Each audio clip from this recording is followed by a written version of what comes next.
నమస్తే అన్న. నమస్తే. మీ పేరే? నరసింహ. ఏం చేస్తుంటావు? వ్యవసాయం చేస్తుంటాం. ఈ తోట మీదేనా? కాదు, మా సార్ వాళ్ళు. వ్యవసాయం చూసుకుంటుంటావు. సరే, ఇప్పుడు రేవంత్ రెడ్డి పాలన వచ్చిందిగా, ఎట్లా అనిపిస్తుంది అన్న రేవంత్ రెడ్డి పాలన? ఏం బాగాలేదన్న. బాగాలేదా? కేసీఆర్ది ఎట్లుండే? కేసీఆర్ది ఉండే ఒక మామూలుగా ఉండే, కానీ ఇప్పుడు అది కూడా అంతే ఉంది. ఇది అది సేమ్ అయిపోయింది. అంటే ప్రజాపాలన అని చెప్పేసి అన్నాడు కదా, ఆ దిశగా ఏమన్నా నడుస్తుందా? ఏం లేదు. ఏం లేదా? మార్పు ఏం కనిపిస్తలేదా? మార్పు ఏం లేదు. అంతేనా? ఇప్పుడు పార్లమెంట్ ఎలక్షన్లు వస్తున్నాయి కదా, కాంగ్రెస్ నుండి రంజిత్ రెడ్డి వస్తుండు, ప్రస్తుతం ఇక్కడ ఎంపీ కదా, ఏమన్నా పనులు చేసిండు ఇటు? ఇటు చేసినట్టు అయితే నాకు గుర్తేం లేదు. గుర్తేం లేదా? అభివృద్ధి చేసిన, రోడ్లు డెవలప్ చేసిన అంటుండగా. ఎలక్షన్ టైంలో ఒకసారి వచ్చిపోయినట్టు, అంతకుముందు 5 ఏళ్ళ కింద తెలుసు, కానీ మళ్ళీ వచ్చిన దాఖలాలు అయితే ఏం లేవు. ఈ మధ్యకాలంలో ఎప్పుడు చూడలేవు నువ్వు? అయినా చూడలే వచ్చిన అంటాడు, కానీ ఏరియా మొత్తం నేను డెవలప్ చేసిన అంటున్నాను. మరి నాకైతే తెలియదా?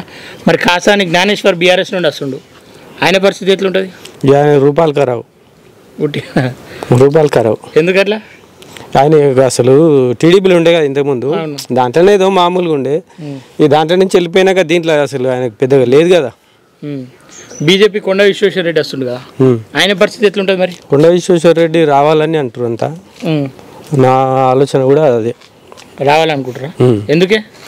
పైన మోడీ ఉండు కదా, బాగుంటుంది. మోడీ ఉండని రావన్నా?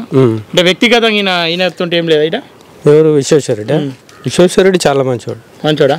అంటే ఏమన్నా చేసిండా గతంలో? ఈ ప్రాంతానికి ఏమైనా అభివృద్ధి చేసిండా? అంటే ఈ ప్రాంతం వాళ్ళకి గలుసుడు కానీ ఏమన్నా సహాయక బాధకాలు ఉంటాడా? లేదు, ఇంటర్వ్యూలు అవన్నీ చూసినా బాగుంటాయి. వ్యక్తి మంచోడు, చేస్తారు ఖచ్చితంగా. బీజేపీ వస్తే ఖచ్చితంగా చేస్తారు కదా. చేస్తాడా? సెంట్రల్లో ఉన్నాడు కాబట్టి ఇక్కడ ఎంపీ గెలిస్తే బాగుంటుంది. కానీ కాంగ్రెస్ వాళ్ళు ఏమంటారు అంటే 14 సీట్లు మాకు ఇస్తే మేము రాష్ట్రాన్ని నిధులు తీసుకొచ్చి ఇంకా అభివృద్ధి చేస్తాము, కొట్లాడతాము పార్లమెంట్లో అని చెప్పేసి అంటుండే ఆయన. ఏం కొట్లాడరు వీళ్ళతోటి, కానే కాదా? ఎత్తేసుడు డైరెక్ట్ అంతే. సరే, ఫైనల్గా ఏ పార్టీ గెలుస్తా అనుకుంటున్నా? బీజేపీ గెలవాలి, గెలుస్తుంది కూడా. బీజేపీ గెలుస్తుంది అంటావు? నమ్మకం ఉంది. ఎందుకే అంత ఉంది? ఖచ్చితంగా మోడీ, అక్కడ మోడీ ఉన్నాడు కదా, ఆయన దేవుని లాంటి మనిషి. సరే బాబు, ఓకేనా, థ్యాంక్ యూ.